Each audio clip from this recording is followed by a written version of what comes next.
Y nuestro invitado especial, Leopoldo Mendívil López.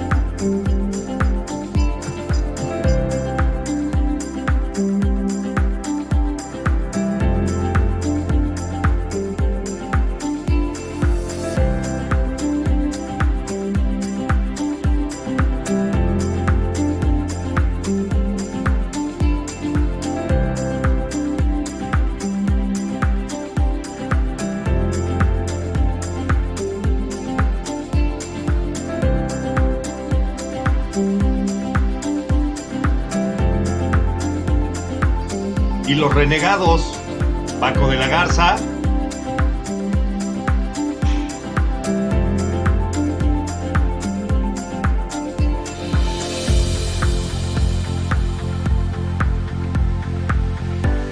y Jorge Goñi.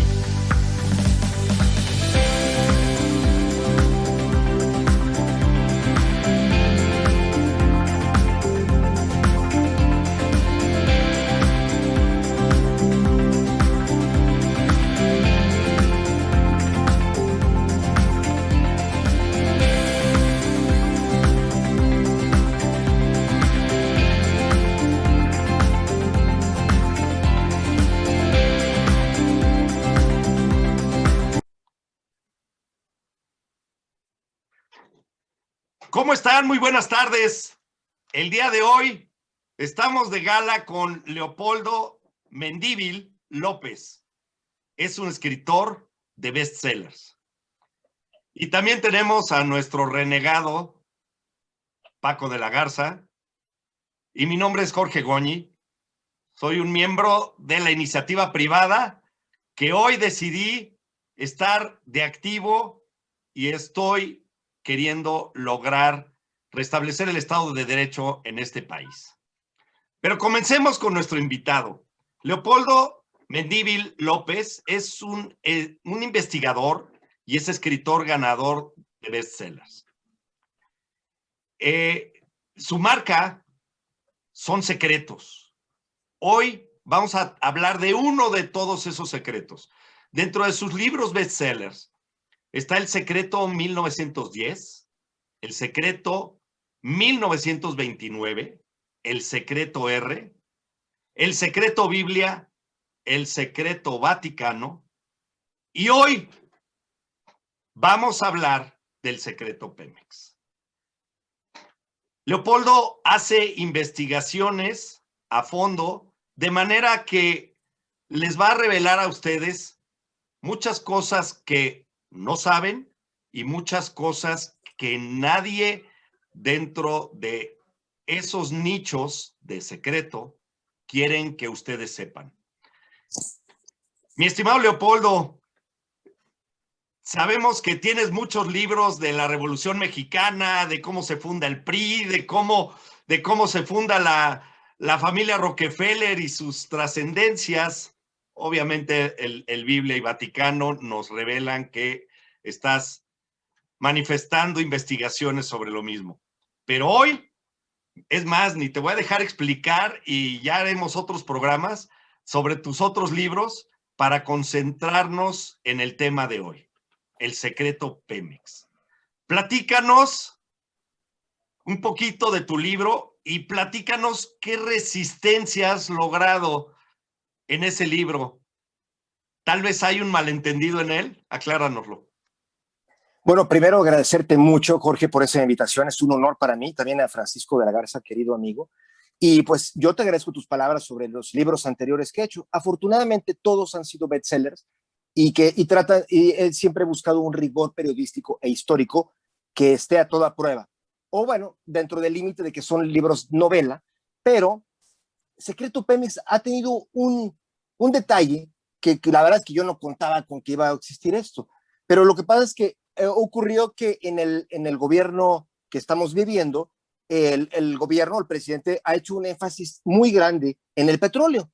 Y lo que ha ocurrido es que mucha de la gente que está contra el presidente, pues la ha agarrado contra Pemex. ¿Por qué? Por como una especie de ósmosis. Es decir, como él defiende a Pemex, entonces ahora la gente que está en contra de este régimen, piensa que ya no hay que ni siquiera analizar el tema de Pemex. Entonces, yo agradezco mucho este espacio contigo, Jorge, te lo agradezco de corazón y con Francisco, porque la verdad para compartirles que esto del petróleo y de la energía está más allá de los partidos, más allá de qué lado esté uno en la polarización, porque finalmente esto nos va a llevar entre patas a todos si no sabemos la información.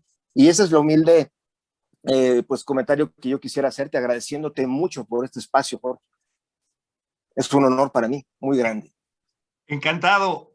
Mira, vamos sobre la primera pregunta, vámonos directos y a la cabeza. ¿En qué nos equivocamos los mexicanos cuando hace 50 años tuvimos la posibilidad de ser una primer potencia mundial? Esta Mira, oportunidad de una riqueza natural y que era un patrimonio de todos. Y digo era porque creo que hay una oportunidad perdida ahí. Sí, es totalmente cierto. Hay países que estaban ante la misma situación, la misma oportunidad como son básicamente todos los del Medio Oriente, Arabia Saudita, Emiratos, que también eran países pobres antes de todo esto. De hecho, Emiratos Árabes Unidos eran dunas de beduinos que básicamente pues, se volvieron una hiperpotencia ahora económica y ahora han invertido gran parte de esa riqueza que generaron. Ellos ya están viendo a futuro en cómo lo van a convertir en un negocio a futuro. Y, por ejemplo, tenemos a Dubái, que ha invertido ese dinero en convertirse en un Disneylandia del siglo XXI, o es decir, un núcleo turístico. Y lo mismo está haciendo Arabia Saudita. Pero el error, volviendo a este planteamiento tuyo, Jorge, pues ellos tuvieron una visión que no estaba tan polarizada como la de que México siempre ha tenido, que parece ser que hay un libro que yo escribí, Secreto Maximiliano, que pongo a tus órdenes, ahí se analiza todo este conflicto de Juárez contra Maximiliano, y si nos vamos hacia atrás, desde que se independizó México, entre comillas, siempre estuvo dividido entre una derecha y una izquierda, que entonces eran, digamos, los liberales contra los conservadores, ahora es izquierda contra derecha, y en esa polarización, el petróleo se vio también en ese ámbito. Entonces había los que decían, todo tiene que ser del Estado 100%, y del otro lado los que dicen, no, no, no, que sea totalmente de extranjeros, sin pensar que en medio había algo que es que una participación empresarial nacional, que es algo que es, cuando vemos los casos de éxito que existen en el mundo, de petroleras gigantescas, incluyendo nada menos que a Aramco, la gran empresa de Arabia Saudita, que es hasta hace poco era la empresa número 1 del planeta Tierra en tamaño, ¿no?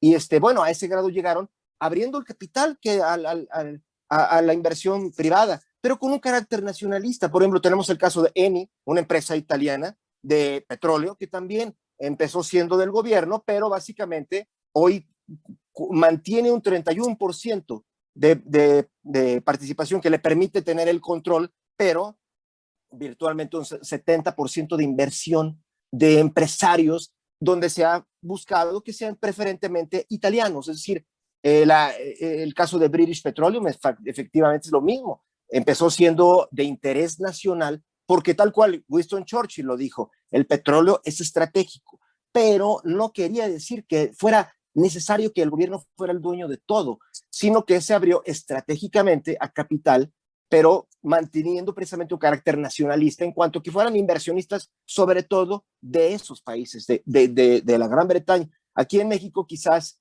volviendo a tu muy importante pregunta, yo sí creo que hubo, primero, un error de polarización, de extremismos ideológicos que siguen divorciados hoy, ¿no?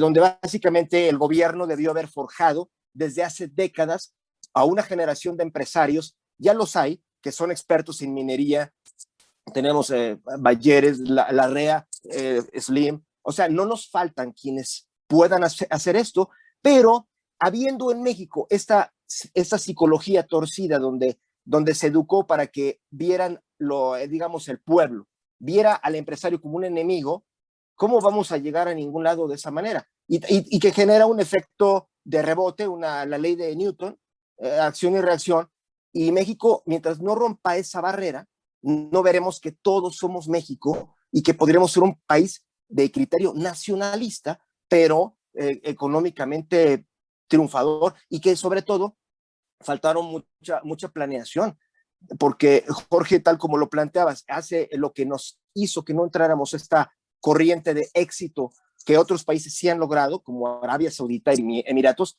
es que tienen una planeación estratégica impresionante, ayudados precisamente por sus gobiernos, que ayudaron, por ejemplo, bueno, es decir, no en la medida que ellos hubieran querido, pero México nunca ha tenido una acción estratégica, por ejemplo, de espionaje industrial. Todos los golpes que ha recibido más tremendos en la historia Pemex, por ejemplo, 1982, era porque el precio del petróleo cayó estrepitosamente, pero había la manera de prever eso. Aquí tengo una gráfica, Jorge, que quisiera compartir contigo y con tu público. Esto es la historia del precio del petróleo desde hace 50 años, curiosamente. Y aquí vemos que el precio del petróleo ha tenido altibajos tan tremendos que parecería una taquicardia. Es decir, son cambios abruptos, pero que básicamente todos se han debido a acciones estratégicas que las potencias han realizado. Por ejemplo, en 1982, uno puede rastrear que eso ya se veía cocinando, pero el gobierno de José López Portillo no tenía ni la más peregrina idea de que se estaba cocinando un proyecto de Estados Unidos que básicamente está muy descrito aquí en Secreto Pemex, que fue, de hecho, desde 1973, Nixon, después de la guerra de los 6 días, de la guerra del Yom Kippur que hubo en Israel contra el mundo árabe, los árabes sabían que Estados Unidos estaba contra las rejas porque se estaban quedando sin petróleo y que los árabes tenían el control total, empezaron a, por decirlo así, pasarse de lanzas con Estados Unidos y el presidente Nixon empezó a decir, esto ya se volvió un problema de sobrevivencia para Estados Unidos y desde ahí se creó un acta estratégica para crear fosas básicamente secretas, ir almacenando petróleo poquito a poquito, sin decirle al resto del mundo, y después con Jimmy Carter se volvió ya más público cuando él dijo, ay, no te escucho, querido Jorge.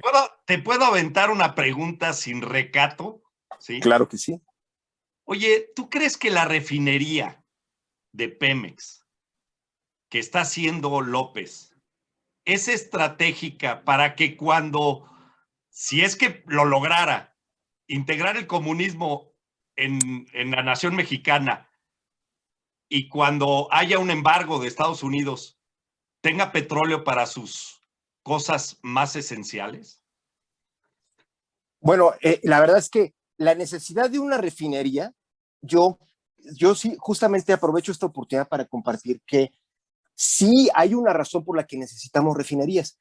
Que sea en ese lugar y bajo esa planeación es algo que ha sido muy discutido por personas expertas que incluso recomendaban fortalecer la de Tula. Pero aquí hay un gráfico, Jorge, que yo quisiera compartir contigo, que es que independientemente de que uno esté a favor o en contra de la administración actual, lo cierto es que México, digamos, aquí está lo que ganamos por vender petróleo crudo a otros países. Esta cantidad de acá arriba, que son básicamente 25,000 millones de dólares por petróleo crudo.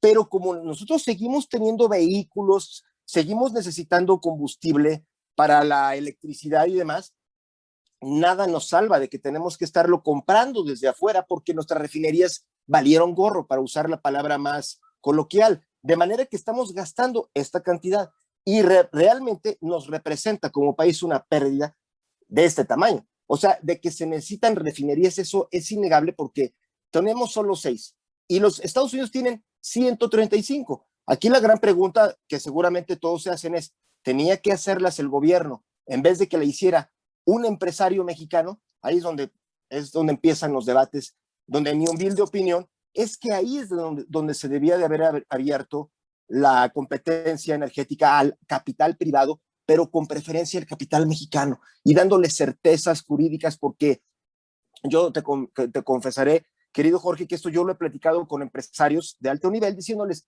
los empresarios de México, ¿por qué no han sido más enfáticos en querer ellos participar en la industria energética cuando tienen la capacidad? Y la respuesta siempre ha sido la inestabilidad ideológica de los gobiernos. Ahorita estamos viviendo un gobierno que tira un poco a la izquierda, pero no hemos visto todavía algo de una magnitud tal que sea como un López Portillo, que expropia la banca de repente. Sin embargo, nada blindó a México contra eso. ¿Por qué? Porque México no ha creado un marco jurídico inviolable, donde un empresario mexicano diga, yo estaré dispuesto a invertir mi capital, mi rancho, a esto porque sé que hay una ley que me va a defender. En cambio, los que pueden arriesgar son empresarios extranjeros porque saben que hay un gobierno de ellos que va a entrar al rescate.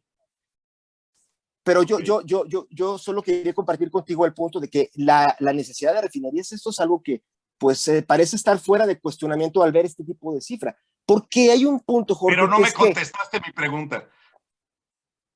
que si la refinería de Dos Bocas nos va a salvar en un eventual embargo, pues no, por el hecho de que México está requiriendo de gasolina aproximadamente 750,000 barriles diarios, casi digamos 1,000,000, y la de Dos Bocas nos daría 340,000 barriles diarios en su momento si funcionara a la perfección, más digamos otro tanto, unos 400,000, Pero 500 estaría mil, dando un 40% de abasto esa estaría refinería. dando un abasto. Sí, pero lo malo es Si que es el que no se consumo va inunda. en aumento. Si es que Ese no es se el punto. inunda. Oye, me voy Es a ir el a la punto. segunda pregunta porque si no, no vamos a progresar aquí y esto Claro se que va a sí. poner. Aquí hay un sector ciudadano cómplice de los saqueos de esta riqueza. Me refiero a que durante décadas han recibido apoyos asistenciales para su manutención y sobrevivencia, así como aquellos que han vivido de la grilla barata con este subsidio. Este es un sector. ¿Cómo ves esta pregunta?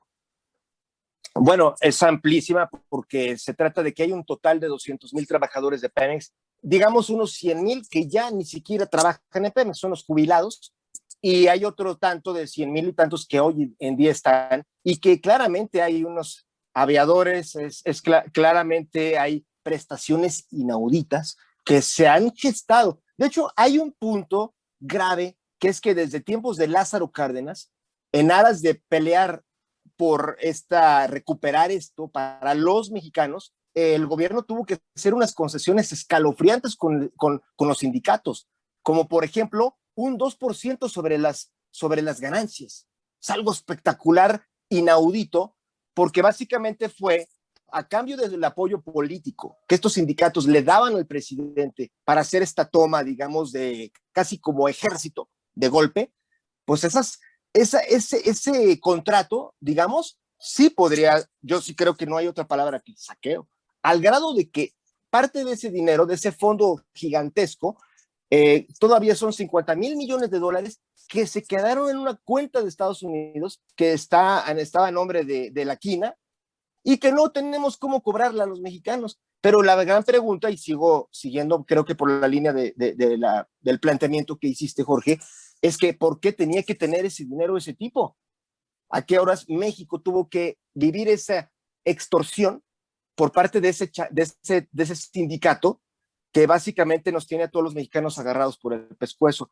Cuando, por ejemplo, una parte gigantesca de los pasivos de Pemex, que son casi 4 billones de pesos mexicanos, 4 billones, una parte considerable, a unos 1,4 billones, es esa deuda a esos trabajadores que ya ni siquiera trabajan ahí.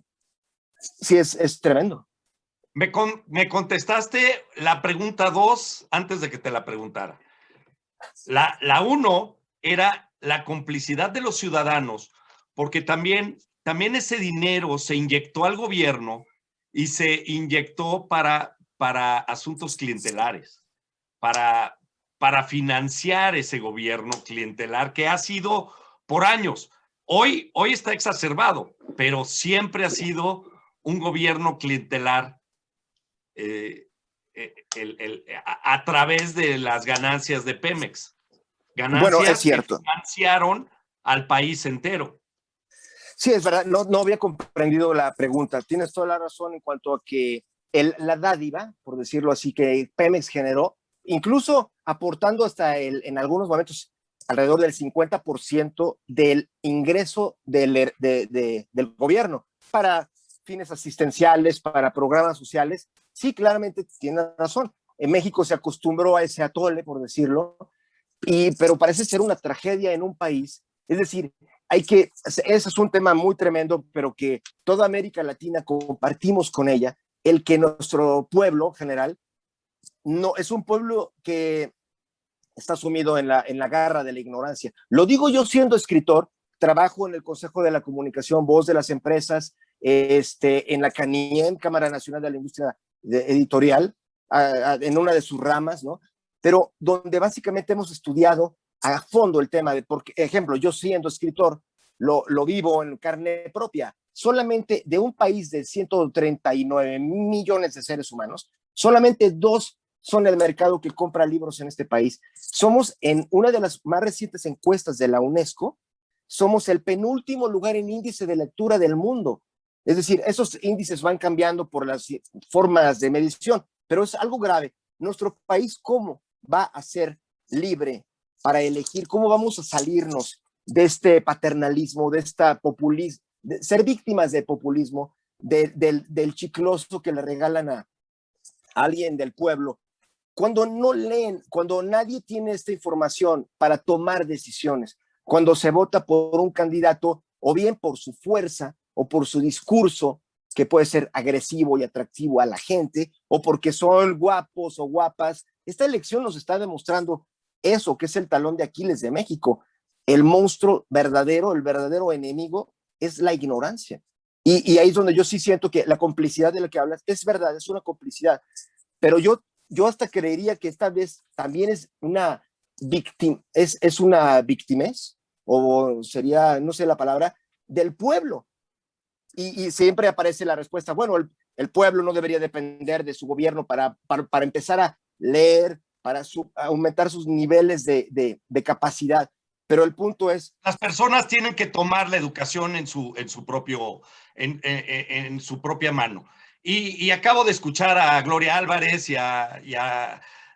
Ángel Verdugo decir que el pueblo precisamente no lee.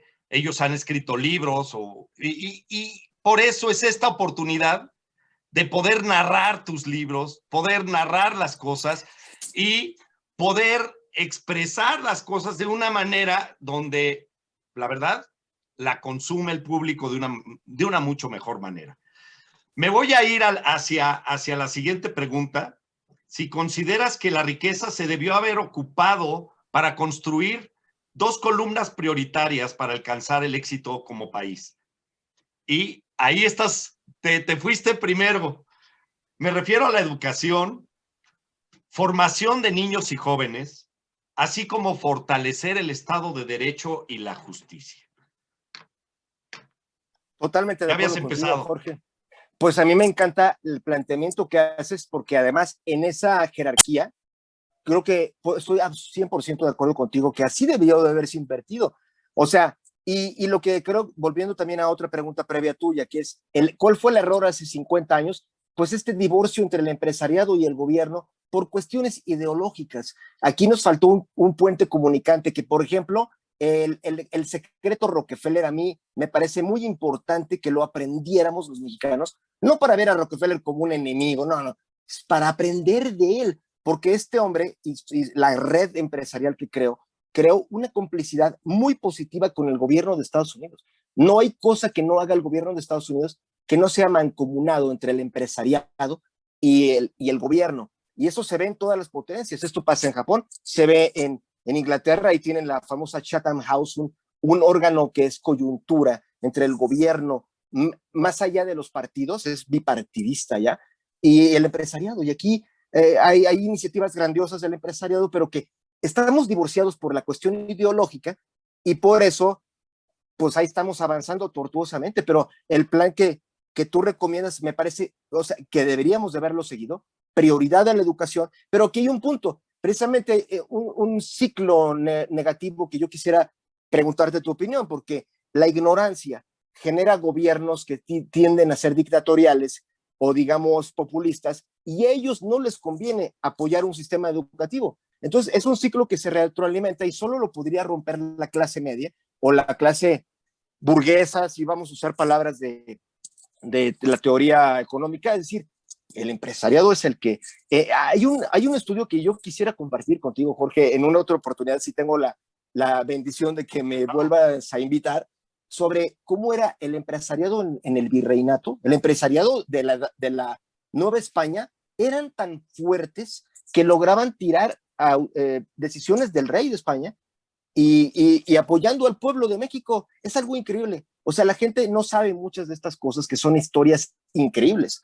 Y, y hoy en día, y en aquel tiempo había una buena mancomunidad entre el virrey y los empresarios. O sea, es algo que se perdió en el pasado, pero es una gran lección. Y solo un punto más, Jorge, porque como tú decías, cómo esa riqueza del petróleo otros la están invirtiendo en el futuro. México no ha hecho eso. Ahorita deberíamos estar invirtiendo ese dinero en la transición energética a las energías renovables, cuando México tiene litio, tenemos campos para hacer energía solar a lo bestia, tenemos energía eólica, no se está invirtiendo nada en ello. Y por ejemplo, solo para dar un caso, estuve estudiando esta tarde el caso de Shell, porque Shell pues acaba de venderle a México el 50% que le faltaba a México para ser dueño de esta refinería, que si gustas es un tema fascinante, aquí traigo algunos datos, pero llama la atención que Shell está invirtiendo todo eso que ganó en básicamente dos ramos,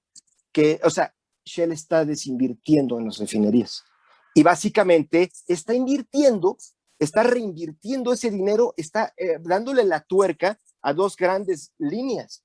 Una se llama Growth Pillar, el pilar de crecimiento, que básicamente son 3.000 millones de dólares a energía renovable, a investigación, 3.000 millones de dólares a una nueva corriente de marketing para posicionar estos nuevos productos que van a surgir, y luego lo que se llama el pilar de la transición, en el cual van 9.000 millones de dólares de Shell, que básicamente esa es su política, reinvertir en lo que se va a llamar el gas integrado.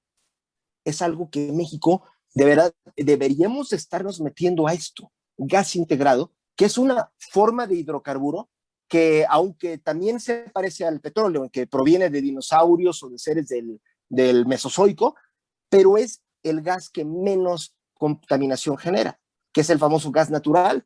Y México básicamente ahí no estamos haciendo nada. O sea, estamos comprándole a Estados Unidos todo el gas natural, 96%, cuando aquí deberíamos realmente de empezar a focalizarnos ahí, porque la pista nos la está dando una empresa como Shell, que ellos estamos viendo enfrente de nuestras narices, ellos qué van a hacer con su dinero, de dónde lo están sacando y a dónde lo van a meter, porque eso básicamente nos habla de cuál va a ser el futuro inmediato, digamos, de unos 10 a unos incluso 40 años a futuro. El nombre de este programa es El oro negro que nunca brilló para los mexicanos.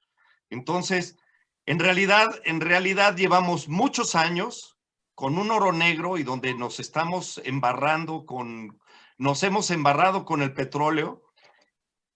Hubo un tiempo donde dejamos de depender del petróleo y entonces volteamos a ver otros métodos de subsistencia como país y otro tipo de crecimiento. Sí, no hay inversiones. La parte estratégica que dices de una refinería no está peleada con suprimir la parte estratégica de las energías limpias que tenemos que hacer. Y la verdad es que totalmente, comprar una refinería en Estados Unidos, estamos hablando de 600 millones de dólares, mientras estamos invirtiendo entre 8,000 a 12,000 millones de dólares por una refinería equivalente en producción a esa refinería que compró en Texas. Esa refinería que compró en Texas, ¿tú sabes si sirve de algo o nos vendieron un carro desvielado? Qué buena forma de plantearlo, Jorge, porque, a ver, yo comparto contigo el tema de que el ver obsesivamente a las refinerías de petróleo como si fuera lo único, eso verdaderamente sí es pensar en el pasado. Como tú dices, si se ve engranado con una política de transición paulatina como la que están haciendo todos estos países, entonces tiene sentido, porque sí digamos, en el corto plazo, estamos perdiendo estas cantidades, 21,000 millones de dólares a 30,000 millones de dólares por año, porque no tenemos refinerías. Pero si se ve como un estadio de transición estrictamente, cosa que sí creo que le faltaría a la administración actual. La administración actual lo ve como que el petróleo y el petróleo y el petróleo, y no se ve por ahí que digan, oigan, vamos a hacer una transición, como lo que está haciendo Shell o todas las demás empresas del mundo, productoras de combustible. Ellos no se consideran productores de petróleo, se consideran productores de energía. Y básicamente, si estas dos refinerías, Dos Bocas y la de Texas, funcionan para de momento detener esta sangría que tenemos, que sí es verdad, porque o dejamos de comprar gasolina a otros países o hay que producirla nosotros. Y el único problema aquí es que la transición a que todos traigamos ya vehículo eléctrico, todos lo queremos, pero no va a ser pronto por una razón, Jorge, porque si uno se pone a pensar, digamos, ¿cuántos vehículos que existen hoy en el planeta Tierra funcionan con gasolina y con derivados de combustibles fósiles, de hidrocarburos? Son 1.500 millones de vehículos, y la cantidad de vehículos eléctricos que está haciendo, por ejemplo, Tesla y las demás, por mucho escándalo que haya en los medios, no pasan de ser 10 millones a 15, por mucho que dupliquen, tripliquen su producción, realmente hay un límite establecido por la cantidad de litio que existe en la Tierra, porque todos estos vehículos necesitan el litio, y el litio por mucha... Hay quienes dicen que aquí en México está el yacimiento más grande de litio del planeta. Eso no es cierto. Eso es un mito que se difundió en YouTube y que realmente es falso. Ya lo desmintió la Asociación de Mineros de México, que dicen, ¿de dónde sacaron eso? El litio realmente no es tan abundante como todos nos imaginamos, de manera tal que todo lo que hoy se ha estimado de reservas, que son 80 millones de toneladas de litio, realmente no va a alcanzar para que en el futuro distante todos tengamos auto eléctrico.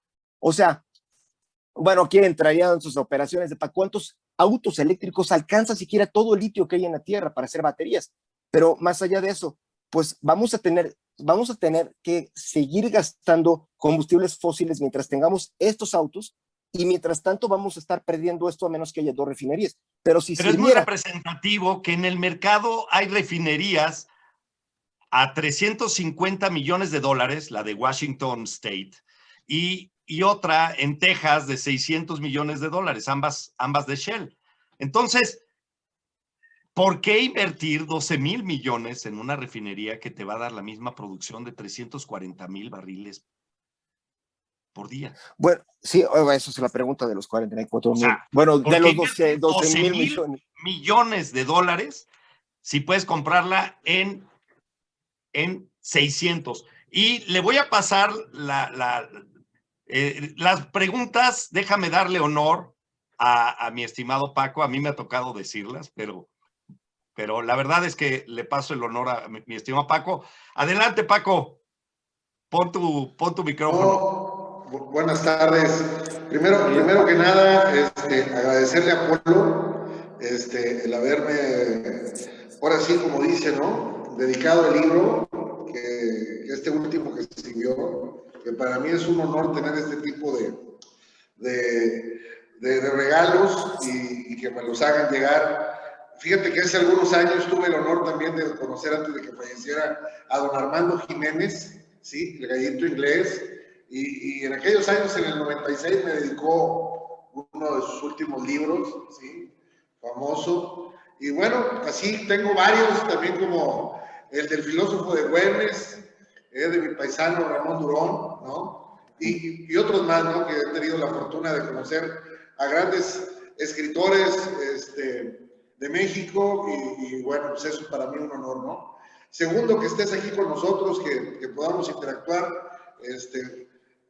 Jorge es un excelente conversador para este tema de las entrevistas, y qué bueno que estás aquí en la entrevista con dos renegados, Paco y Jorge, ¿no? Entonces, ojalá no sea la última vez que nos hagas el honor de estar aquí y que podamos conversar. Para entrar un poquito al tema de lo que ustedes decían, pues bueno, esto es un tema muy sencillo, ¿no? México tiene datos reales con investigaciones que yo realicé hace algunos años, porque estuve metido un poco en el tema eléctrico, en energías limpias, a través de hidrógeno.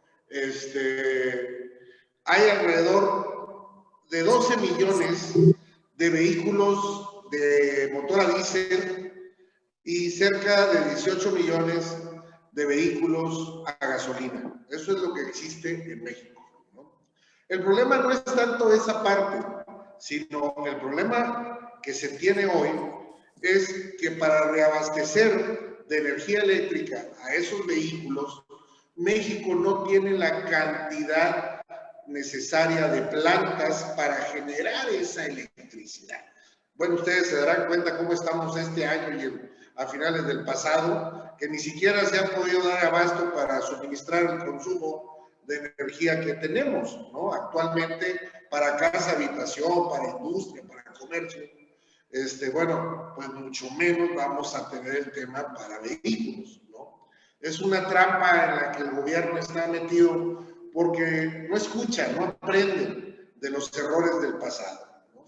La verdad es que se nos fue este tema de la oportunidad en los años 70, 80, que era el auge más importante para México. Desafortunadamente, la falta de visión de nuestros gobernantes y también pues el gran aborazamiento de querer tener un control político. La sociedad más humilde y más necesitada se volvió cómplice al empezar a recibir dádivas de los gobiernos en la parte asistencial, y bueno, se volvió costumbre, y ahora es una exigencia para todo gobierno que tiene que dar esos programas, ¿no?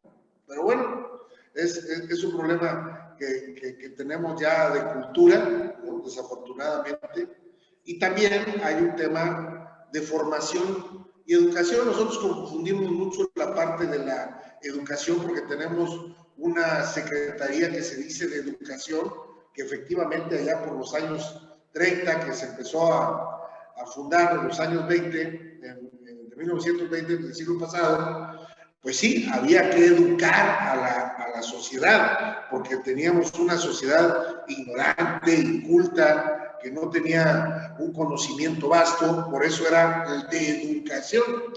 Realmente nunca evolucionó esa Secretaría de Educación para volverse una Secretaría de Formación e Instrucción, porque la educación lleva 50 o 40 años que se está dando en casa. Son los valores, la forma de conducta, el respeto, etc.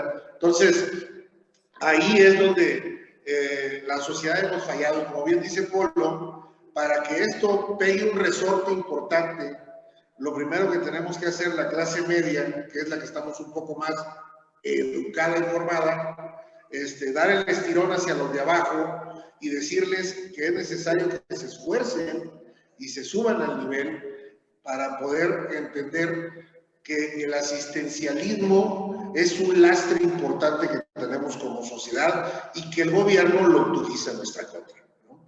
Eso es parte de nuestros problemas. Este gran oro negro que nunca ha brillado para los mexicanos, desafortunadamente lo comprometieron por décadas y décadas y décadas de producción.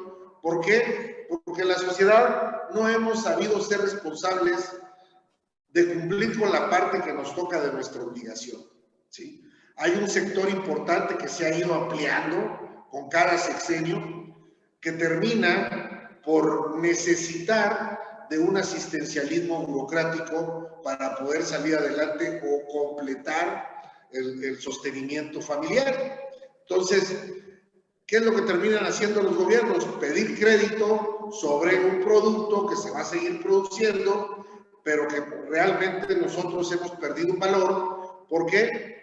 Porque si vendemos el petróleo a 50, 60, 80 dólares el barril, resulta que tenemos créditos que tenemos que pagar muy altos, entonces ese precio que traemos realmente se vuelve nada. Nos queda realmente muy poco dinero de lo que estamos produciendo, porque la empresa, a final de cuentas, ha tenido que absorber la parte de los impuestos que no paga ese sector que está en la informalidad, que no produce, que no trabaja y que está esperando un asistencialismo por parte del gobierno.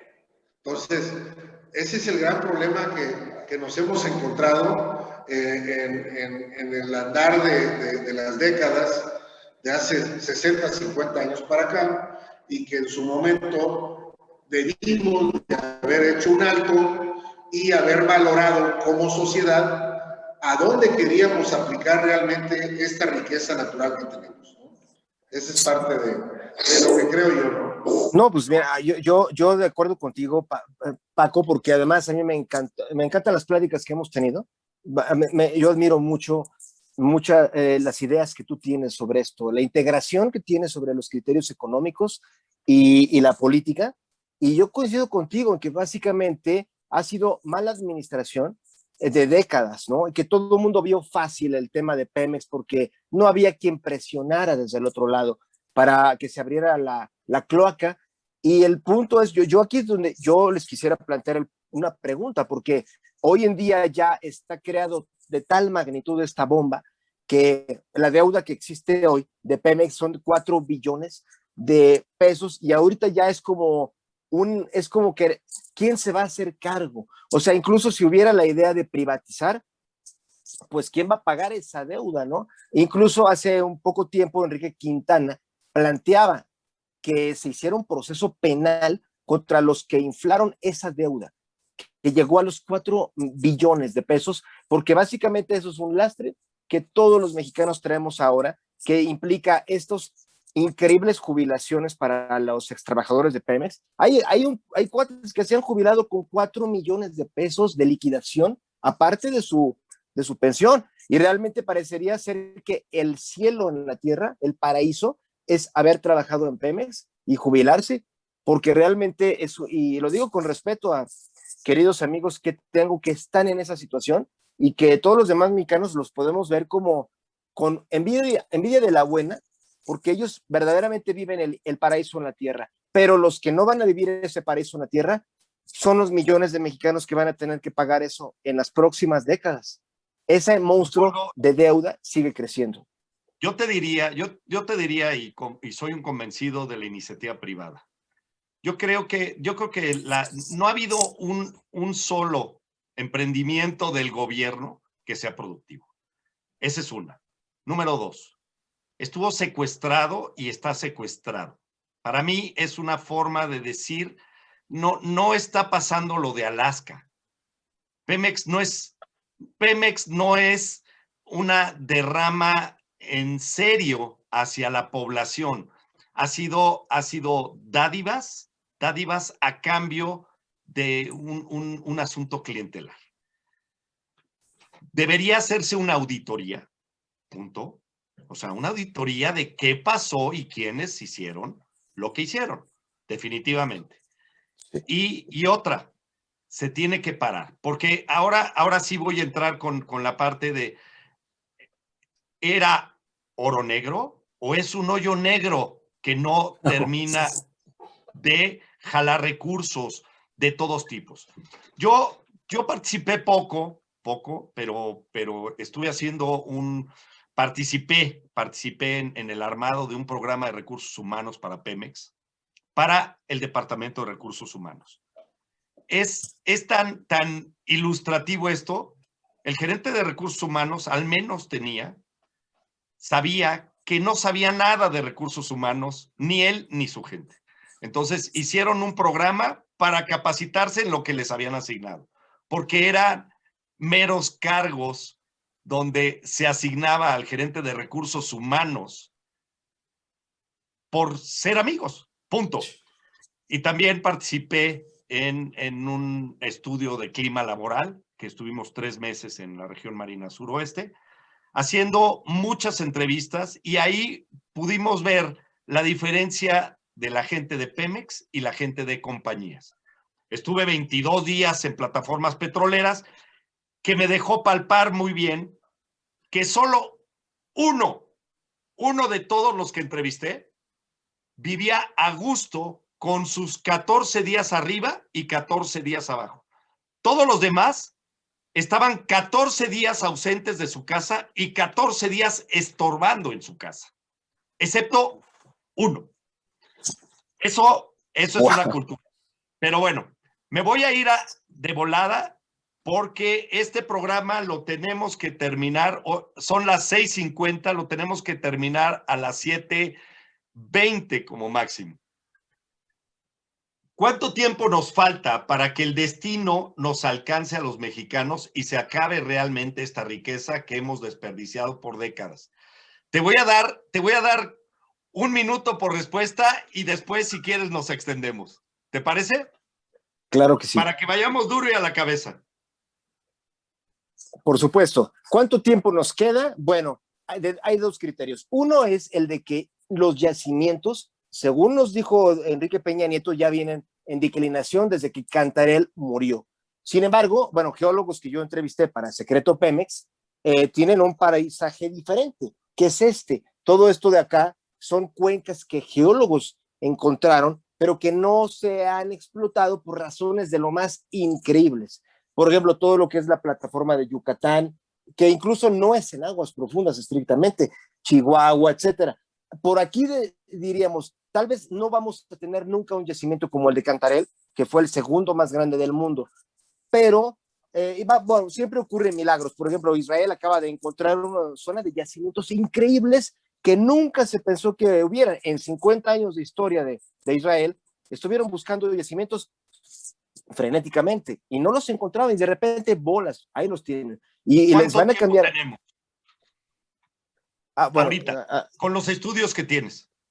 Nos queda muchísimo menos por los cambios en la legislación a nivel mundial. Esos son los que realmente van a condenar al petróleo, porque realmente, por ejemplo, desde 2007, el estado de California fue el primero que creó esta ley de bajo carbono. Pocas palabras, prohibido que desde el año de 2011 está prohibido usar ciertos tipos de gasolina. De ahí se expandió a otros estados en Alberta, en Columbia Británica, en Canadá, y de ahí a Unión Europea es una marea.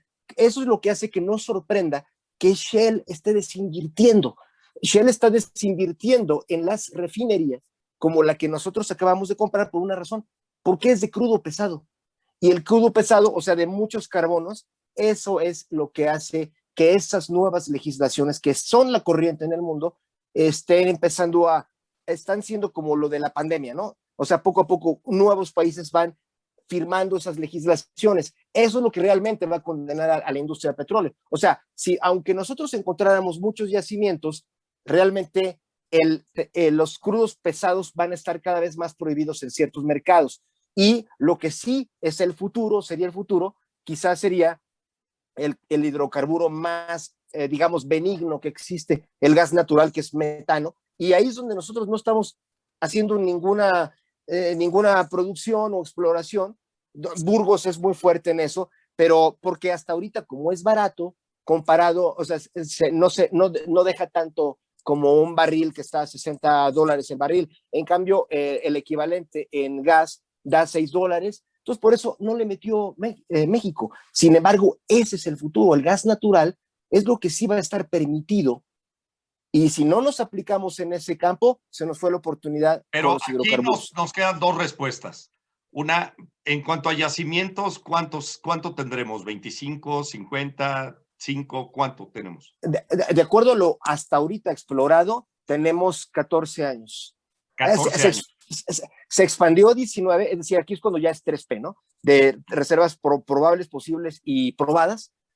Si nos vamos al campo de la especulación, lo que los geólogos están intuyendo con todos estos campos que no están explorados, donde solamente la geología nos dice que puede haber petróleo y que podrían ser hallazgos como el de Israel, por ejemplo, Tlaxiaco aquí en Oaxaca, la misma plataforma yucateca, zonas de la Sierra Madre Occidental, todo lo que es Baja California, pero son solo probables. Es muy probable que a lo mejor se exploraran y no apareciera nada, porque a pesar de toda la tecnología que hay, es impredecible el resultado. En cuanto a regulación, pues vamos a tener menos de 14 años, porque también... Sí. Muy bien, vámonos a la siguiente. Tu investigación en el rubro de Pemex y el petróleo, ¿En qué parte de la historia y dónde nos deja parados a los ciudadanos de este país? Bueno, a los ciudadanos de este país, yo siento que en la parte de la historia donde nos toca aprender esta lección es que México, como tú lo dices al darle este título al programa, es el oro que nunca disfrutamos los mexicanos. Es una historia donde nosotros desaprovechamos un gran recurso que nos dio Dios o la naturaleza, o como quieran verlo, y nosotros no lo usamos. Lo que se utilizó en mucho tiempo fue para beneficio de extranjeros y después para beneficio de funcionarios que abusaron, corruptos. El caso es que México sigue teniendo un potencial en la energía venga del petróleo, venga del aire o venga del sol. México tiene cómo hacer campos solares, campos eólicos, tiene litio, y la energía, sea como sea, va a seguir siendo el 10% de la economía del mundo. Hoy en día, de cada 10 dólares que gasta la especie humana, uno es para la energía, porque querámoslo o no, de algún lado vamos a tener que vivir de ello. Y México tiene todo el potencial. La idea de este libro secreto Pemex es ver, aquí ya nos fue mal, aquí ya se puede hablar de un fracaso histórico, porque ya lo que se puede hacer ahorita ya es en una ventana muy breve de tiempo.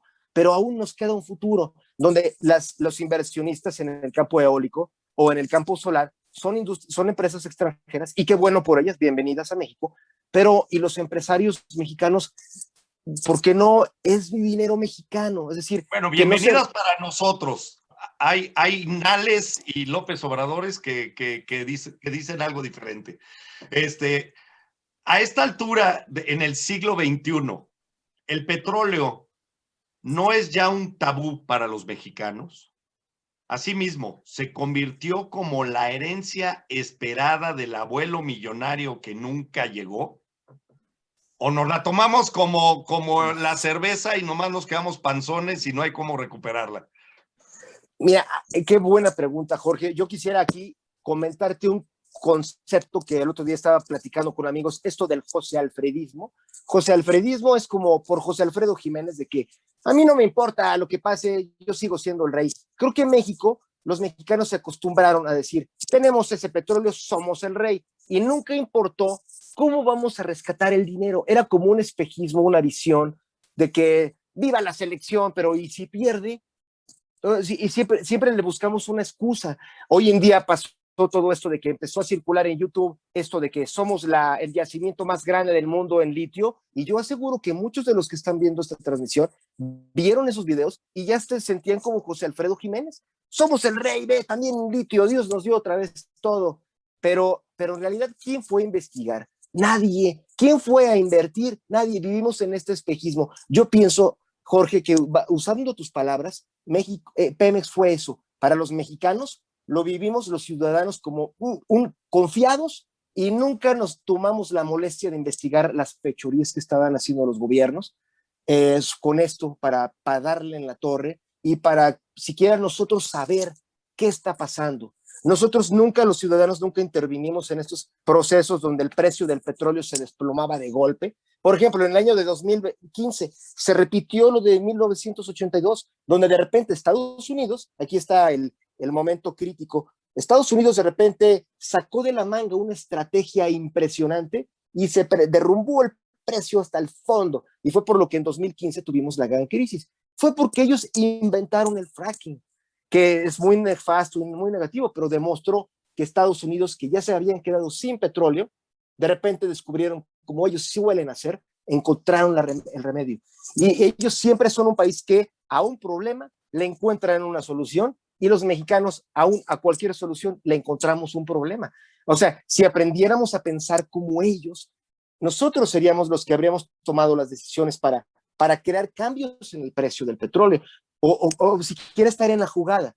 Todas esas élites en Arabia Saudita, en Rusia incluso, ellos saben manipular los precios del petróleo. Aquí nadie nunca averiguó eso, solamente somos las víctimas. Yo he preguntado una y otra vez en Pemex, oigan, ¿hay acaso un área de Pemex que sea especialista en esto, en pronósticos de precios de petróleo, en políticas para incidir en otros mercados y nosotros afectar los precios, o siquiera tener espionaje? La respuesta es patética y aterradora. No hay nadie que se encargue de eso ahí. Es decir, que sea un área funcional que nos prevenga contra esto. Nos han hundido como al barco Titanic 2 veces, pero fatales, que fue en 1982 y en 2015, y fue el mismo evento.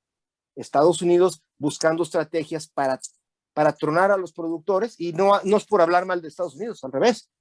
Es bueno que los copiemos en lo que hacen muy bien, que es estar con los ojos en la jugada, y los mexicanos nos faltó esa estrategia, ¿no? ¿Tú cómo Muy piensas, bien. Jorge? Ahí te va otra. Por favor, danos detalles, los más importantes de tu libro, una pequeña probadita que los lectores interesados acudan a comprar tu libro y tengan el interés, un poco de claridad sobre los temas que van a encontrar ahí. Claro que sí. Bueno, Aquí te dejo 3 minutos. Claro que sí. En toda la historia de Pemex hay un fenómeno que se da recurrentemente, que es que hay una historia secreta. Por ejemplo, para dar un ejemplo, cuando el simple hecho de cuando se nacionalizó el petróleo, siempre pensamos en Lázaro Cárdenas como un gran benefactor que dijo, yo voy a quitarle a los extranjeros las empresas de petróleo para México. Y la verdad es que hay una verdad que no se le ha dicho nunca a los mexicanos, que es que básicamente se hizo con el apoyo de Estados Unidos.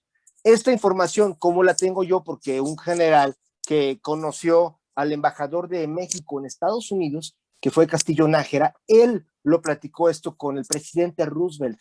Fue una táctica estratégica, porque se nos olvida que en ese momento era cuando Estados Unidos estaba por entrar a participar en la Segunda Guerra Mundial, e Inglaterra necesitaba urgentemente que Estados Unidos le ayudara, que estuviera de su lado.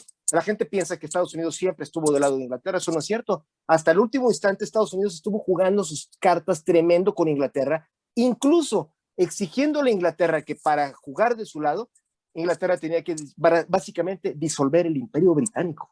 Así de grueso se la gastaron los gringos con Inglaterra. Y parte de eso fue que Roosevelt decía así, decía de todo el petróleo, de todas las empresas extranjeras de petróleo que hay en México, el 70% son británicas. Y básicamente lo expresó así. Dijo, América para los americanos, eso sabemos que siempre ha sido la doctrina, ¿no? Pero él dijo, va a ser más fácil quitárselas a futuro a los mexicanos que entrar en una guerra contra los británicos, y tácitamente le dio su apoyo a Lázaro Cárdenas, y eso es la parte que los mexicanos no sabemos. Incluso después de esto, los Estados Unidos le prestaron dinero al gobierno de México para hacer los pagos a estas empresas. Se trató de una patada a los europeos, una acción dentro de la doctrina Monroe, que era sacar a Europa de América, y de repente pensar a futuro cómo empezar a lucrar con este patio trasero, que es el nuestro, y mientras desarrollar. Hay un documento que aparece en este libro, que es de 1980, de la Rand Corporation. La Rand Corporation es una rama del Pentágono, que básicamente es la que hace los planes estratégicos de alto nivel, inclusive científicos. Por ejemplo, ahí desarrollaron lo que es el agente naranja, que es un químico que se usó en Vietnam. O sea, es un lugar donde es un think tank, una especie de laboratorio de cerebritos.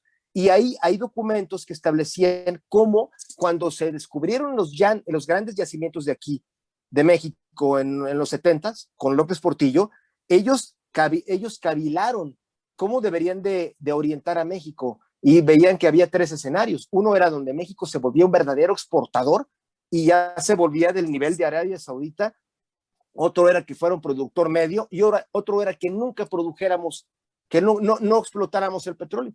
El análisis que ellos sopesaban era que sí iban a necesitar de México como una alternativa al Medio Oriente, que el Medio Oriente los árabes estaban volviéndose pesadísimos con los gringos, incluso secuestraron a todo el personal de la embajada de Estados Unidos en Irán, y los Estados Unidos decían, necesitamos que México sí tenga una producción suficiente para abastecernos en caso de emergencia, pero nunca que se vuelvan un productor. Entonces, a la mera hora, esto también ayuda, no solo la mediocridad que nosotros teníamos como país, como pueblo, sobre todo los gobernantes, sino que también los Estados Unidos, y no echándoles la culpa, pero ellos orientaron mucho de esto para que México no llegara jamás a ser para que ni por asomo se diera este nivel en que México hiciera lo que Arabia, de crear una empresa tipo Aramco, que empezara a hacer inversiones en forma, que pudiera invitar a capital privado de su propia nación, mexicanos, a entrarle al juego. O sea, a ellos les convino bastante que viviéramos los mexicanos en este divorcio de izquierda contra derecha, y pues ahí es donde se fue por el hoyo Pemex, ¿no? Ok. Mira, en parte empezaste a contestar la siguiente pregunta, que es una reflexión para los mexicanos, los ciudadanos y los que estamos en contra de este gobierno que está queriendo acaparar todo y para todo, y otra vez, vuelvo a mencionar, hacer de Pemex, de oro negro, un hoyo negro de recursos. ¿Qué podemos comparar y a ver cuáles de estos casos comparativos podemos discutir un ratito? Pemex, Petrobras, la petrolera de Venezuela, las extracciones de Alaska, de Texas,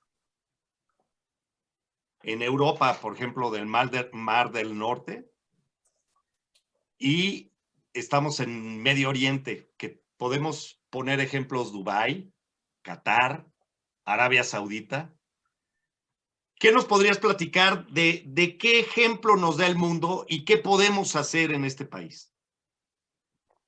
Me parecieron extraordinarios los referentes que has escogido, Jorge, porque son perfectos. El primer caso extremo, digamos, Venezuela, que básicamente es el ejemplo de lo que es el riesgo que todos los países del subdesarrollo podríamos caer, que es una estatización total y absoluta de este recurso con criterios políticos, ¿no? Inclusive a nivel de política exterior, Venezuela utilizó su petróleo para agarrar incluso por el cogote, perdón la expresión, a otros países, como Estados Unidos. Lo vieron como eso, no como negocio.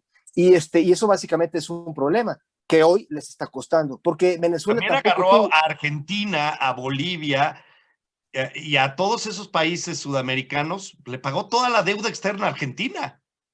Sí, A sí, Bolivia le inyectó un dineral. sí, y es a fondo perdido, y la verdad es que eso es algo que un empresario nunca hubiera hecho. Una cosa es comprar a lo mejor un territorio para llevarla en paz, pero cuando es para generar alianzas políticas, pues ahí es donde ya es el dispendio como el que aquí hubo para el asistencialismo cuando no estaba planificado. Pero, y también, por ejemplo, Venezuela no tiene tampoco un sistema de espionaje de control de precios, que un país petrolero que no tiene un sistema de espionaje de control de precios equivaldría a un país que no tiene un sistema de inteligencia, o sea, una CIA. Estamos en ese problema los mexicanos, el CISEN no sirve. Vemos que Israel tiene al Mossad, cualquier país, hasta Cuba, tiene un sistema de inteligencia que eso es vital para Es un cualquiera que le barco guste sin timón. Es un barco sin timón. Sí, necesitaríamos un Mossad del sistema económico, planes de cualquier empresario tiene un sistema para ver qué hace la competencia. Y sí, de acuerdo contigo. El caso del Mar del Norte que mencionabas también nos da un referente importantísimo, porque hay también algo que los mexicanos nos está pasando por estar en contra del carbono y de decir, ya el carbono va para afuera, ya no hay que, todo que sea solar, todo eólico, todo eléctrico, se nos olvida que no es tan así y no va a ser de golpe. El ejemplo es precisamente Mar del Norte, donde Alemania y toda Europa, hoy en día, a pesar de que están llenos a lo de la energía verde, ellos necesitan el 60% de su energía eléctrica depende del gas natural, el metano, que también es un combustible fósil, también es de petróleo, también es de dinosaurios, pero es, digamos, es la molécula de petróleo, digamos, de hidrocarburo que menos contamina, el metano, el gas natural, que es el que aquí México desperdició por décadas y que ahora importamos de Estados Unidos, cuando aquí tenemos yacimientos. Bueno, pues este gas natural en Europa les da el 60% de su electricidad y dependen de él. Y como Rusia es el que se los abastece, pues los alemanes ya, y como Rusia tiene un pleito por Ucrania, que es por donde pasan los ductos, y los de Ucrania, sabiendo que esa posesión les da una ventaja, el presidente de Ucrania le decía a Vladimir Putin, oye, el día que yo quiera cierro esas llaves y te quedas sin exportar petróleo a Europa. Entonces, Angela Merkel dijo, a ver, nosotros vamos a tener un ducto directo desde Rusia a Alemania, y mejor que Alemania sea la distribuidora del gas natural. Esto para que los que están en contra de la energía de los fósiles vean que no podemos cortarnos las piernas antes de que lleguen las piernas artificiales. Sí vamos a necesitar el gas natural, por lo menos, porque eso sí va a ser el único sobreviviente de todas esas leyes anticarbono. O sea, ¿y qué es el que menos estamos generando aquí en México? El que menos estamos generando, bueno, hay que sí reconocer, creo, que la actual administración ha hecho hallazgos como el de Ixachi, que sí puede convertirse en un buen pulmón para México de gas natural, si se administra bien. Pero básicamente el ejemplo del Mar del Norte también es lo mismo. Son empresas privadas que tienen el apoyo de sus gobiernos, pero que básicamente son empresas privadas de nacionales de dichos países. Por ejemplo, el que es el jefe del gasoducto del Mar del Norte no es nada menos que un expresidente de Alemania, es Gerhard Schröder, que él se volvió es empresario y es uno de los directivos de esa empresa. En otros países se da más una mancomunidad entre empresas y gobierno, y es lo que ha definido a las potencias desde los tiempos de la Holanda, de la Compañía de las Indias Orientales. Incluso, Jorge, yo estoy seguro que esto te va a encantar, porque acabo de terminar el libro Secreto Azteca, sobre cómo se creó los aztecas. Pues en aquella época los empresarios eran muy respetados y valorados por el Estado. O sea, la gente se imagina que los aztecas o sus antecesores estaban contra una clase empresarial, nada más lejano a la realidad. El imperio azteca era socio de sus empresarios y eran privadas los emprendimientos, como tú has utilizado esa palabra que es magnífica. Eran empresarios los que creaban las expediciones de colonización, explorando territorios, y el gobierno azteca básicamente los apoyaba, que es lo mismo que hace Inglaterra y lo mismo que hace Estados Unidos. Aquí en México, por estar peleados los ciudadanos en una guerra de clases que es absurda, o sea, este problema al final psicológicamente deriva en lo mismo. Pero ahora, como tú dices, ante el futuro, yo creo, y además yo te lo pediría eficientemente, y a Francisco, ustedes son un vínculo al mundo empresarial. Si los empresarios de México de repente vieran que va a seguir siendo el 10% de la economía del mundo, la energía, que México tiene potencial, a lo mejor corresponde a los empresarios el crear este plan de transición energética. Salimos del petróleo, pero hoy tenemos todas las otras fórmulas de energía que Shell nos está demostrando el camino a seguir en su mecánica de desinversión y reinversión a las otras tecnologías, pero de una manera gradual. Y si los empresarios pudieran crear una solidez de plataforma, pues es la que los políticos mexicanos nunca van a tener. Yo me atrevo a decir del partido que sean, porque como tú lo has dicho, el político es político. Su finalidad no es la producción, sino que voten por él, sea del partido que sea. Voy a contestar un poquito tu reflexión en esa batalla ideológica. Yo creo que en el gobierno debe haber derecha, izquierda, arriba y abajo. Punto. Debe haber el mérito, la parte fuerte de la derecha, la productividad, el mérito, la meritocracia. Pero también debe haber la mano izquierda, que es la subsidiariedad, que lo trata muy bien Coparmex, que es impulsar aquel elemento que necesita un apoyo temporal. No subsidio, subsidiariedad.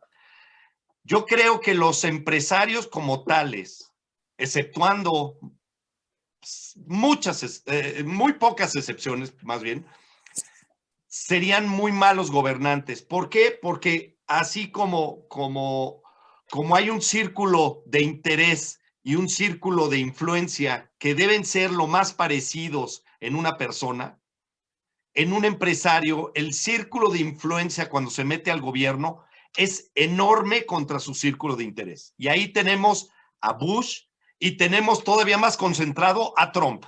¿sí? Y por eso también Fox fue tan mal gobernante. Pero si tienes un círculo de interés demasiado amplio y un círculo de influencia muy pequeño, solo generas frustración. Los círculos deben ser sumamente parecidos y por eso debemos tener un gobierno que construya educación, ¿sí?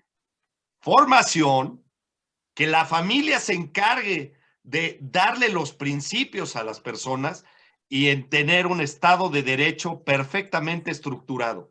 Los gobiernos, a mi modo de ver, deben ser muy ligeros, donde si ya te encargaste de la seguridad, de la infraestructura, que al final son los indivisos que tienes en el gobierno, y puedes participar subsidiariamente en educación y en salud, para aquella gente que lo necesita, pero si tú tienes seguridad y tienes infraestructura, son lo que tú debes dejar hacia la demás gente para que puedas impulsar con la libertad de los individuos. Eso es lo que yo creo, esa es mi teoría de lo que debería hacer el gobierno en nuestro país. Paco, te paso la palabra para que hagas una reflexión final. Y sabes qué, Polo, te voy a pedir que esas láminas tan interesantes que utilizaste para ejemplificar los precios del petróleo, esa es una, los yacimientos y que son parte de tu investigación, si tú pudieras pasarme una copia de eso, yo con mucho gusto lo ingreso a este documento. Encantado, por supuesto. Y además, Perfecto. qué padre, qué fructífera plática. Les agradezco mucho y Paco también por este espacio y Jorge, de veras, invaluable para mí. Paco, te dejo la reflexión y te robo la palabra para el cierre del programa. Sí, bueno, pues básicamente yo tendría 3 puntos que comentar, ¿no? El primero es poderle decir a la sociedad que tenemos ya un tabú que debemos de quitarnos, que es el que los mexicanos dependamos del petróleo. Desafortunadamente nos vendieron históricamente esa herencia y cuando tienes una herencia, por lo general, lo que termina pasando es perjudicarte porque no te esfuerzas, no proyectas, no planeas hacia el futuro porque estás en espera de que te llegue esa herencia, ¿no? A los mexicanos nos dejaron una herencia que realmente pues no ha sido lo bien administrado que esperábamos y que lo debemos de dejar a un lado y caminar sobre otras vías que tenemos de alternativas, ¿no? La otra parte que creo yo que debe de ser muy importante es que el petróleo sea utilizado para algunos rubros específicamente que sea de igualdad para todos los mexicanos: educación, seguridad, infraestructura, alimentación. O sea, tiene que haber ciertos rubros exclusivamente en que esa riqueza se debe de aplicar, ¿sí? Y de ahí en fuera, pues hay que de alguna manera eliminar que se apliquen esos recursos a un gasto que es innecesario, como mantener a la burocracia, ¿no? Creo que la burocracia la debemos de mantener la sociedad, por eso son nuestros empleados. Tenemos que cumplir con esa obligación, como le hace cualquier empresario que tiene sus empleados. Bueno, bajo la producción y el trabajo, paga la nómina a sus empleados, ¿no? Aquí igual los ciudadanos debemos de entender que con nuestros impuestos existe la burocracia y esa burocracia se debe al ciudadano, ¿no?, que paga el impuesto. Y por último, dejar muy claro que son sueños guajiros. Esta operación que se hizo de comprar esta planta no es otra cosa más que los malos manejos que llevamos de estos 2 años y medio, casi 3, de Pemex. Pemex ha tenido que cubrir deuda porque no ha sido capaz el gobierno hacerla producir. Es una buena empresa muy noble con malos administradores y operadores. Los actuales no han sabido cómo se trabaja este tema y desafortunadamente hicieron a un lado los que sabían o medio operaban bien la empresa, ¿no? Por la empresa que acaban de comprar, pues viene medio a cubrir un tema de la producción de lo que se requiere para pagar los compromisos, ¿sí? Lógicamente, Dos Bocas no se va a terminar en este sexenio, no va a producir una sola gota de combustible. Las otras que están tampoco van a terminar de poderse, digamos, normalizar o renovar para poderse eficientar la producción. También eso hay que dejarlo a un lado. Por eso lo compran, porque necesitan urgentemente pagar deuda que está comprometida y que no han sabido cómo explorar ni poder producir más petróleo. Y coincido con Leopoldo porque ojalá y en un futuro encontremos la sociedad mexicana y el gobierno cómo podemos los ciudadanos invertir en nuestra empresa y en nuestro patrimonio para que podamos hacer crecer esta riqueza que puede durar todavía, creo yo, unos 20, 30, a lo mejor unos 40 años más, porque está llegando un momento en que las energías limpias lógicamente van a superar las energías, los combustibles fósiles, ¿no? Entonces, ojalá y entendamos esa parte de los mexicanos, que hay que quitarnos de ese paternalismo y que la empresa Pemex es la que nos soluciona todo cuando llevamos décadas que no ha sido así. Y dejar de estar pidiendo préstamos y préstamos y préstamos a producciones de Pemex que van todavía a faltar 20 o 30 años más y que lógicamente va a llegar un momento en que nadie nos va a querer dar un crédito. ¿Por qué? Porque ya va a ser inoperable e insuficiente el hidrocarburo, el valor que tenga en un futuro para cubrir esos créditos, ¿no? Pues muchas gracias a todos y esperemos en próximas semanas tener nuevamente una plática con otro tema y ojalá nos puedas acompañar, Leopoldo. Muy buenas tardes, Jorge. Igual. Será un honor. Paco, estoy a tus órdenes y también Leopoldo, Jorge. Paco, les agradezco muchísimo. Les digo al auditorio, estuvimos con Leopoldo Mendívil y con Paco de la Garza. Mi nombre es Jorge Goñi. Y si algo te dejó este programa, por favor, inscríbete o suscríbete a nuestro programa, ponle like, nos ayudas mucho. Pero antes que nada, suscríbete a tu país, suscríbete, participa, involúcrate. Por favor, necesitamos salvar a este país y dale like a tu participación en este país. Mil gracias, Leopoldo, Paco, un abrazo a todos. Un abrazo para ustedes.